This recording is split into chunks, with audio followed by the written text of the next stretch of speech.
back, everybody. Welcome back to the Canyon. Welcome back to a situation where, I don't know, I feel like my expectations are high, but at the same time, I've said perhaps too many times, and but I think it's something that bears repeating. If you're going to put a brushed speed control in something, you put a 1080 in it. It's $43. They're fantastic. They work. They are a proven commodity. We know that it works. But then again, every now and again, the scrolling gets to us. Sometimes it's from the comments. Sometimes it's a little of both. So today, again, expectations perhaps artificially elevated.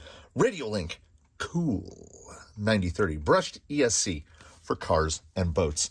This, of course, being the manual, and this being the Cool CL 9030. It looks like a speed control. The extent of what I have done to it is I mounted it to the removable plate that goes inside of our buddy Baseline, who is the gentleman that tests things like this. And we're going to go through the setup of it. I took it out of its little Mylar bag. I soldered on a JST so that we can run a direct power servo. Now, it does have a dual voltage output internal ESC. You can output at 5.5 volts or 7.5 volts. And there's no programming card. There's no stupid Bluetooth app. There's none of that. Everything we do by jumper cap, working mode switch.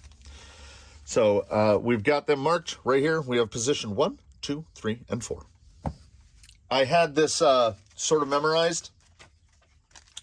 Then I got drunk on candy. I ate a lot of candy, and I don't remember what I read earlier. Okay.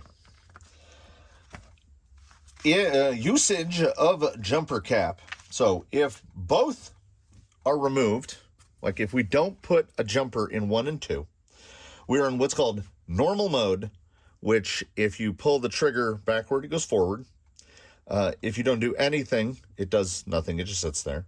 And then if you push forward, you get reverse. So that would be your typical like racing setup. That's forward and reverse. But no brake, which maybe, that's boats.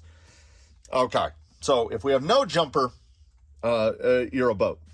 If we put in the jumper in position number 1 like that, if we pull, that's called brake mode. If we pull back, we go forward. If we do nothing, we do nothing. And if we push this way, it goes brake. And once you've come to a stop and you do the double tap, then you can go into reverse. So that's the normal thing that we're all used to when it comes to driving a car, not one of these. If you put the second, we'll mention it, but we're not going to do it. If you don't have a cap in 1 and you just put one into 2, you have racing mode. You have forward and brake with reverse disabled. What we want is both inserted into 1 and 2, like that. Inserted in 1 and 2 is climbing mode, which is you pull this way for forward. If you do nothing, brake is applied.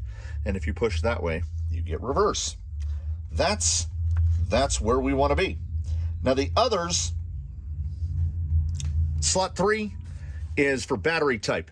If you're running a NIM, you don't do anything. If you're running a LiPo, you put this in here.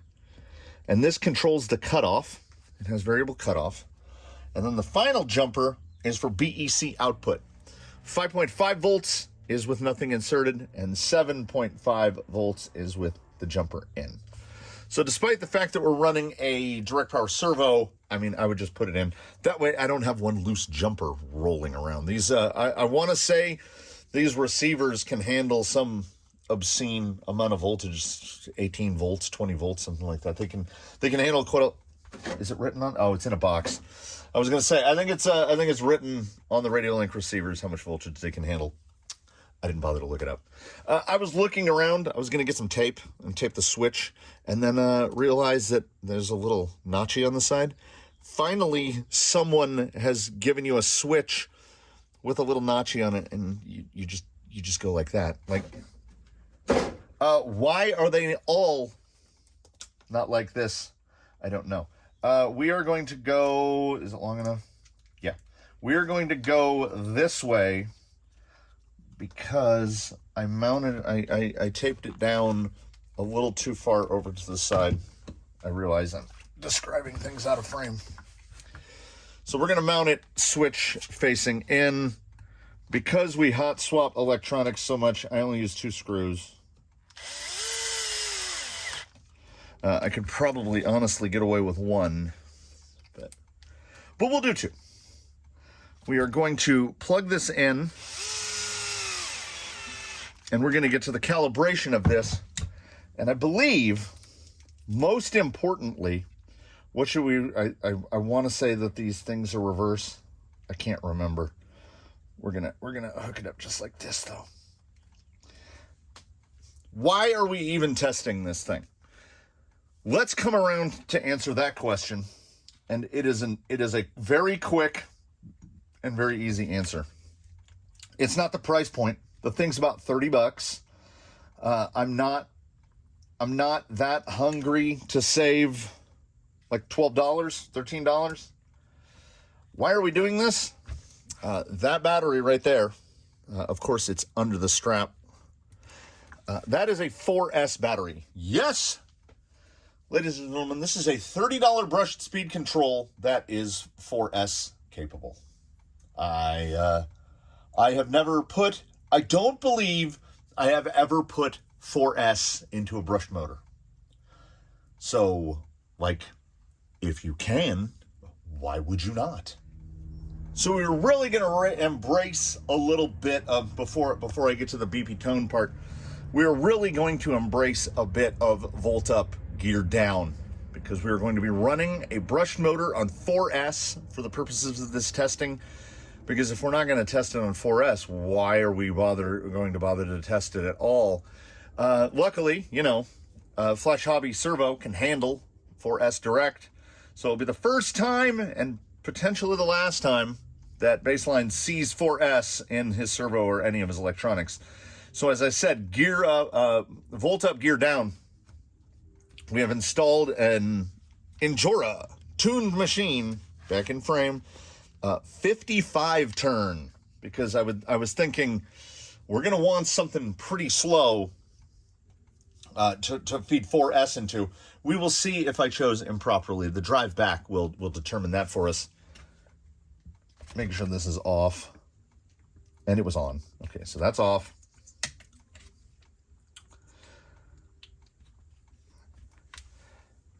Oh, also worthy of note, 48 pitch gears, as we know, inside the Enduro SE. I managed to get a 15 tooth pinion in there.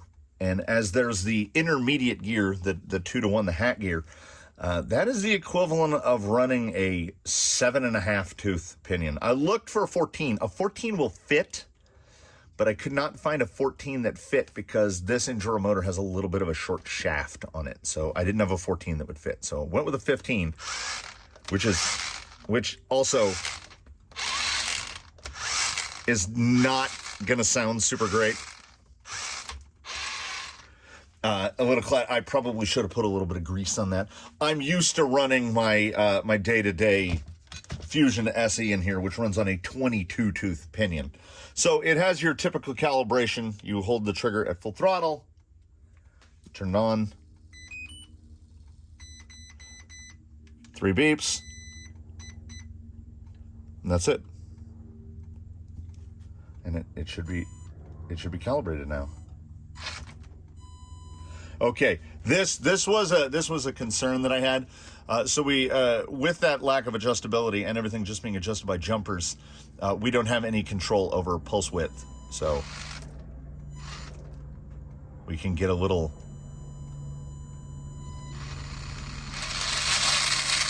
Actually, that 15 doesn't sound that bad. That sounds really good in reverse.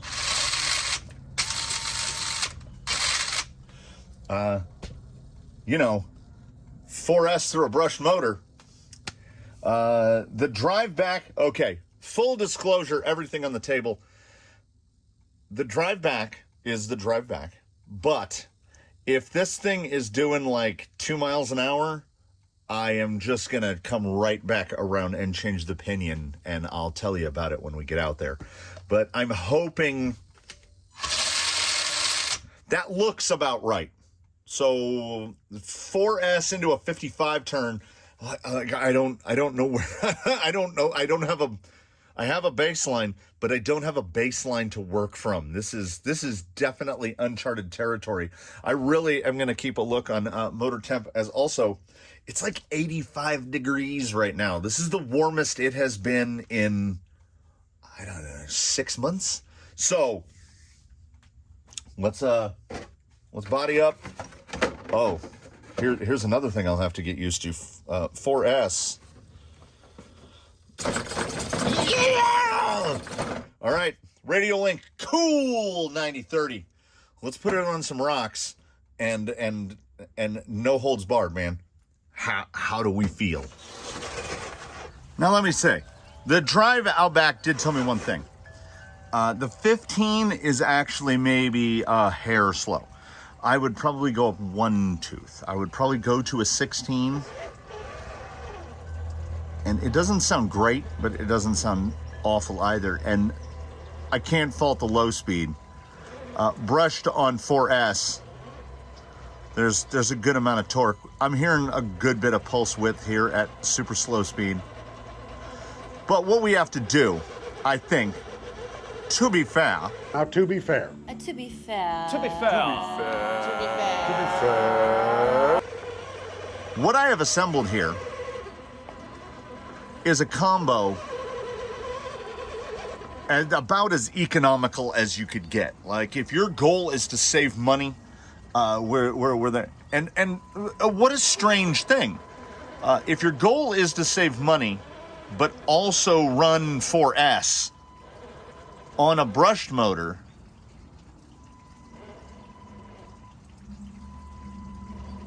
hold on. I was thinking. Let me bump up here. The bump is actually a little soft. Well, then again, we are talking about that motor was $14. That is a $14 55 turn Endura motor from Amazon, paired to a $30 speed control. So I don't know if I have tried a more inexpensive combo. We have zero drag brake complaint. I was waffling back and forth when I was selecting the setup to come out here and test. Yeah, that brake just comes on like a clamp. I also have an 80 turn I could have tried. Yeah, we got some wheel lift on the back.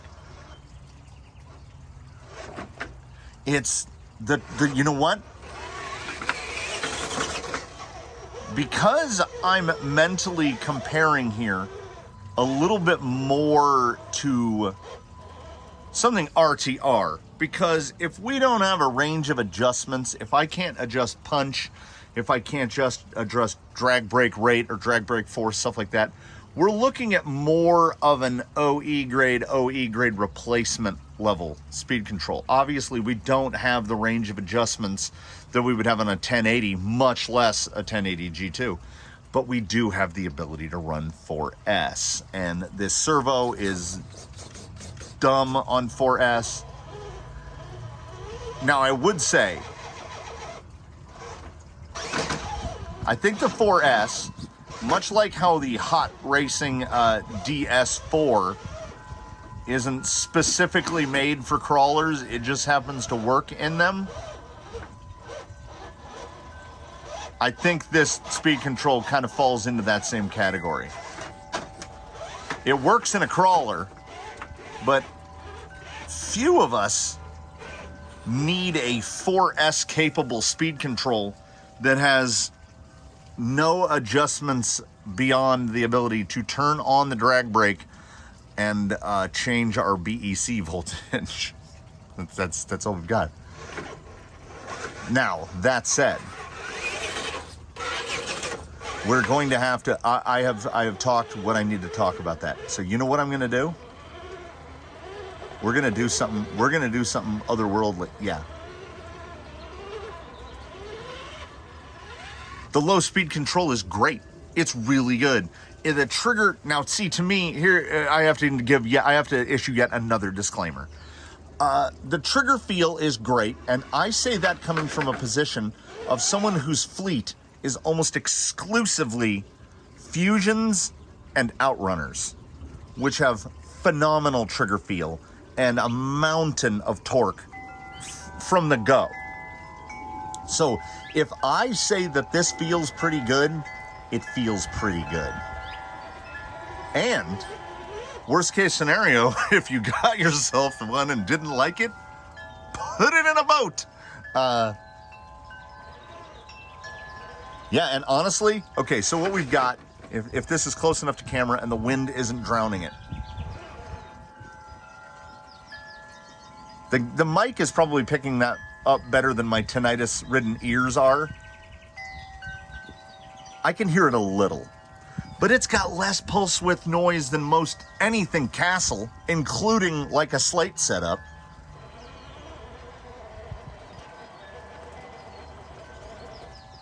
It's usable low speed. Now what I do need to check though is because we can't adjust reverse.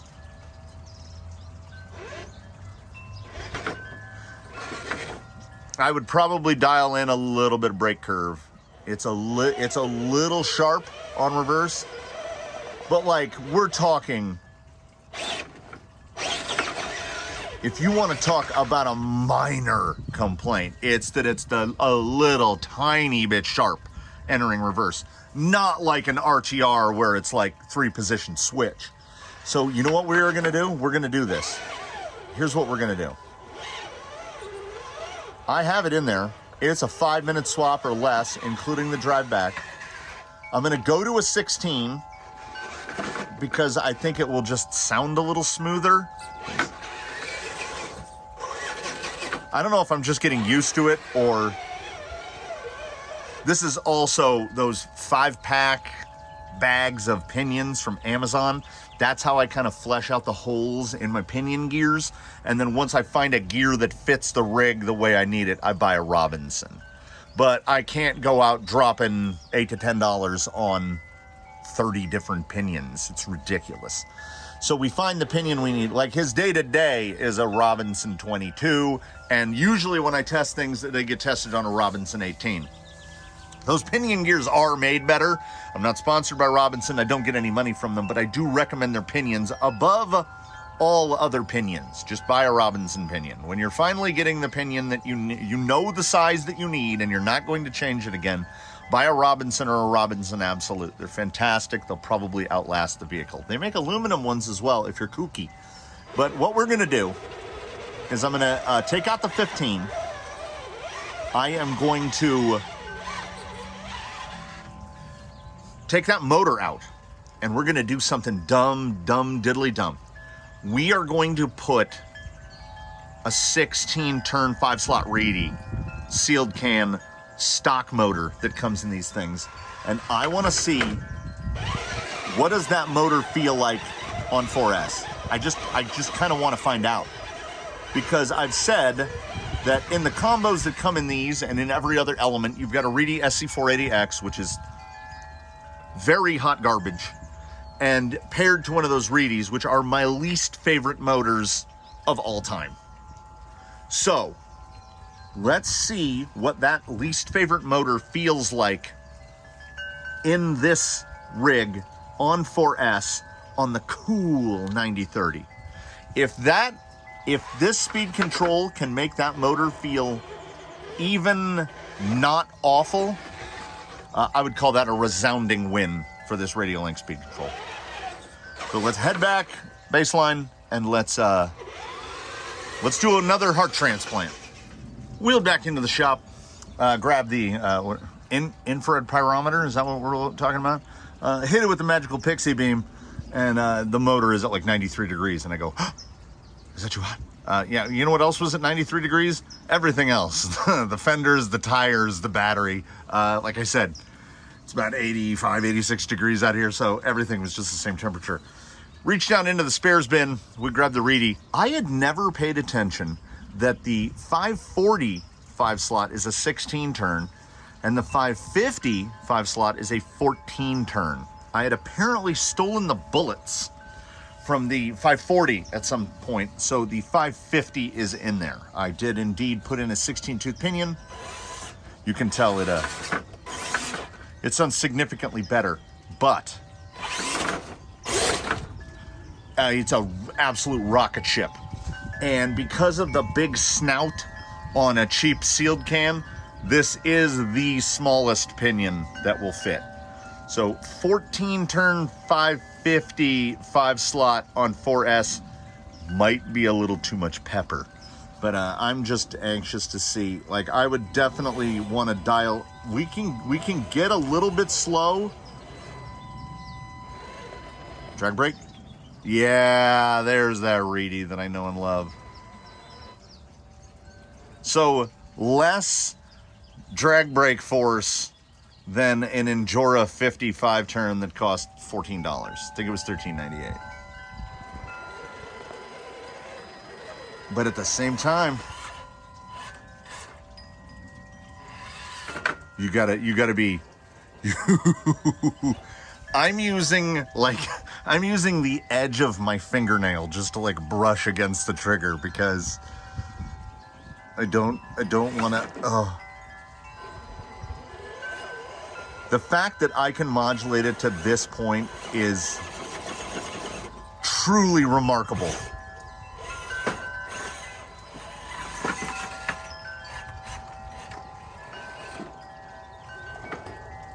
Oh, this motor is just terrible. But you know, and you know what? I'm not gonna paint this lady and say, oh, I could live with it. It's terrible. The Endura is so much better at everything. But you know what the speed control is? It is a thing that I've talked about before. It's invisible. Like, so much more pulse width noise fired through this motor.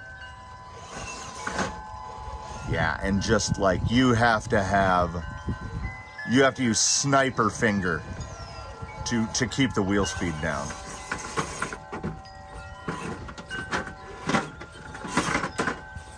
It is poppy, really punchy. So there is a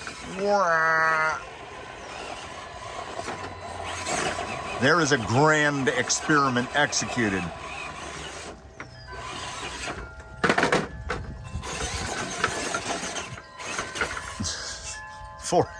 4S. The Cool 9030 is full of beans. It has so many beans in it. You know what I think we're gonna do? That's killing a couple minutes. Let's do it again. I'm gonna go in there and I'm gonna look at the motors and I'm gonna see who's still got bullets. I've got that Energy 80 turn, but then we can, yeah, that was a cheap motor too. I was gonna say we could try a big block 540. No, let's keep cheapo. We'll put the Energy 80 turn on there because I think that'll give me some gearing flexibility, because the 55 was still pretty brisk on a 15, not this brisk, but I think with an 80, I think I'll be able to go up to like maybe a 20, 19, 19. We'll throw a 19 in there. Yeah, that's the plan. First things first, we were out here less than 5 minutes on the Reedy, and not all of that was moving time.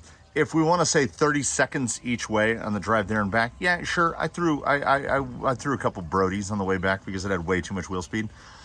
Pulled it out of the rig with the motor at 119 degrees, which is insane. So I guess that Reedy really does not like 4S at all. The Integy 85 turn single, which is in here now.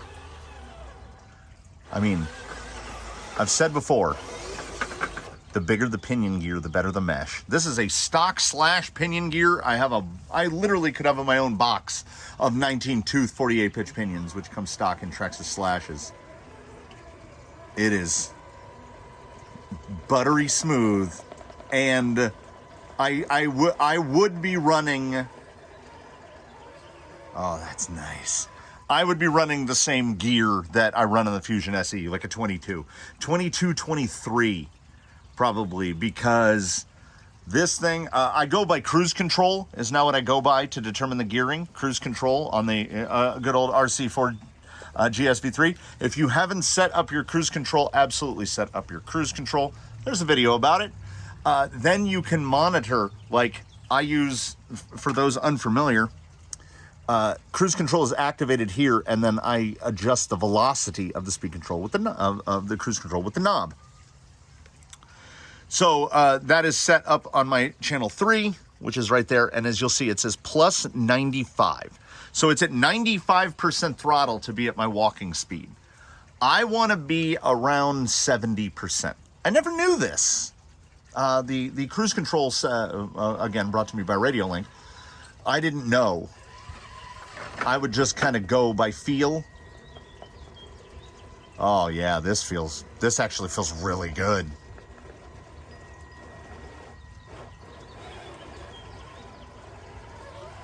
Yeah, I mean, this is slow wheel speed. Like you can, and because the motor's so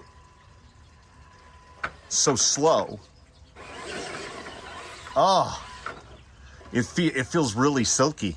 I'm genuinely surprised. I think I got this motor on eBay. I didn't even know what Energy was calling the single lathes.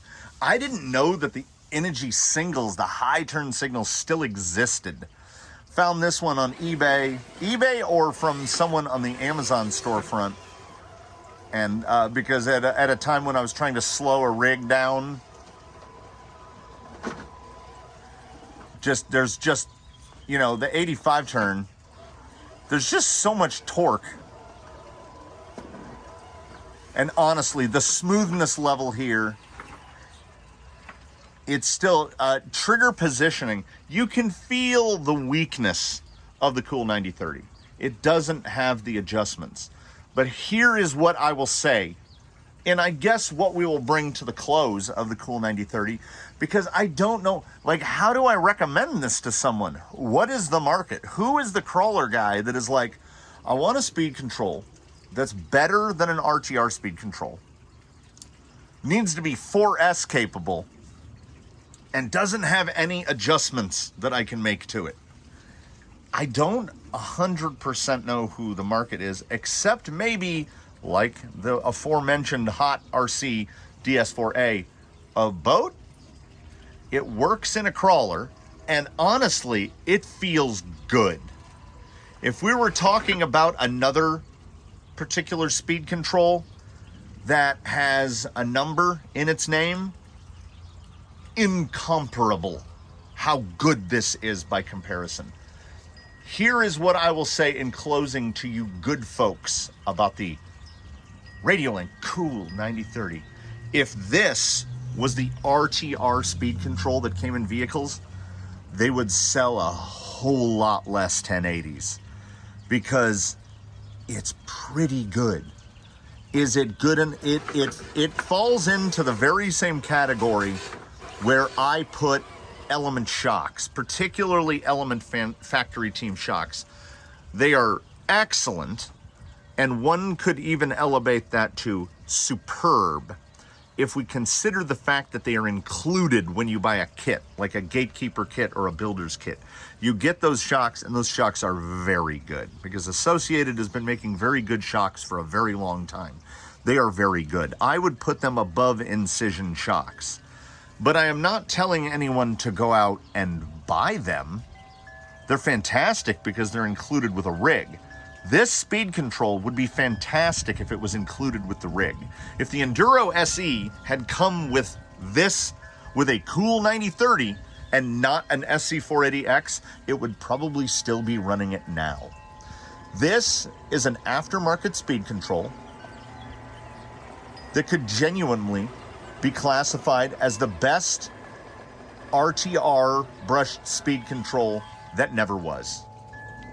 So far as I know, no one's running one as an RTR, and companies should be.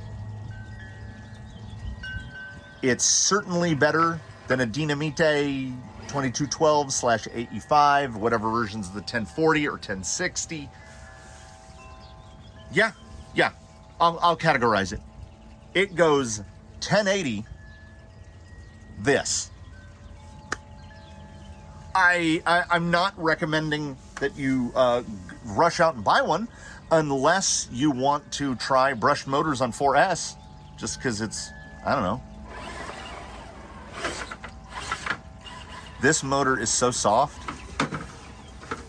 It's so torquey, but the power delivery is so, like, fluid.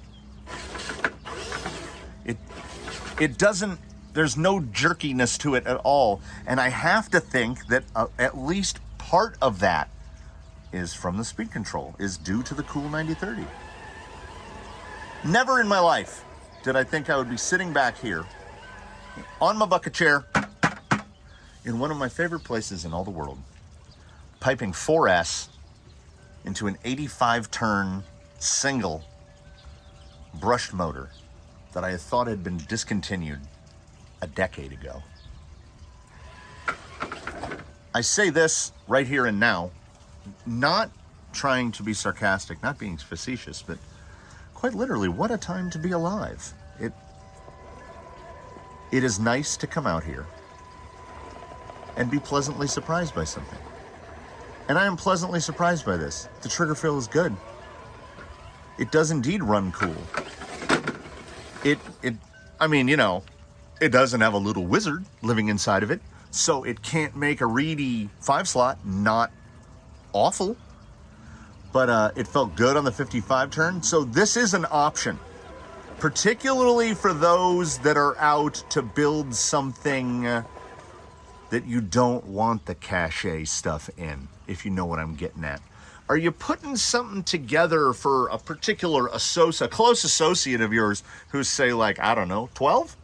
I would probably pick the Cool 9030 before a 1080 because you don't need it. You know, it's the extruded plastic dingus, you know, for kids. So I would get right up to the fringe of saying the Cool 9030 is Canyon certified, but I'm held back because I don't 100% know who it's for. It is far and away better than any RTR speed control that's included in any vehicle, excluding vehicles that have done some sort of partnership and come with like an axe system, things like that. I'm talking about brushed RTR speed controls. This thing shatters them all and is genuinely reasonably close. Like, if you squint real hard and blur out the vision, it's not that close. I mean, a 1080 is a lot more refined. 1080 has a lot more points of adjustment. But I don't hate it. I don't regret it. I can see a niche for it. And I think those who are living in the niche for it will know that they are in the niche for it. We're going to go bump on the soft 85. Like claws. It's just so smooth. It's just so smooth. I don't understand the smoothness of it. The shadows grow low. Thank you for watching, everybody. Thank you for coming by on the Canyon on a beautiful, hot afternoon. If nothing else, I hope it was entertaining. Those few of you out there that need a cool 9030, you'll know. And you can go into your purchase, hopefully, a little less tentative about it. Oh, that's me. Hi. Look at the length of those fingers. That's not normal. I'm like a slender man. Nothing to worry about. Like, it works. It's not like typical $30 Amazon speed controls where you never know what you're gonna get. It's pretty good. It's pretty good. If you don't elevate your expectations up to like, is this a 1080 G2? No, it is not. Smoothness is good. Works with a variety of motors. Never got hot. Extraordinarily easy to set up. It might be, if you're not running a direct power servo, it might be the fastest amount of time from the box, from box to rocks. Like, it comes with an XT60, it comes with bullets connected. You put it in the vehicle, you plug it in, you stick 4 jumpers in it, you calibrate your radio, and you're done. Like, that's how every speed control should be. So, in the spirit of the 5-minute outro, I thank you again. I do invite you to comment below. I invite you to like if you liked it, subscribe if you haven't, consider a channel membership. This, ladies and gentlemen, what you see before you right now is Baseline, the Enduro SE, and inside him is how we here, the residents, the denizens of the canyon, this is how we blow all that sweet, sweet affiliate money. You buy stuff through affiliate links, I buy stuff that will later turn up in affiliate links. It's the circle of crawling. So thanks for being with me. Tune in for whatever comes next. It was nice having you. Yeah, like, I'm not mad at it. Oh, the sun is definitely moving. There's my hat. I bid you adieu, everyone. I will see you come next. Whatever that might be. And in between now and then, please, as advised, one and all, do your very best. Have a good one, everybody. We'll catch you on the flip flop.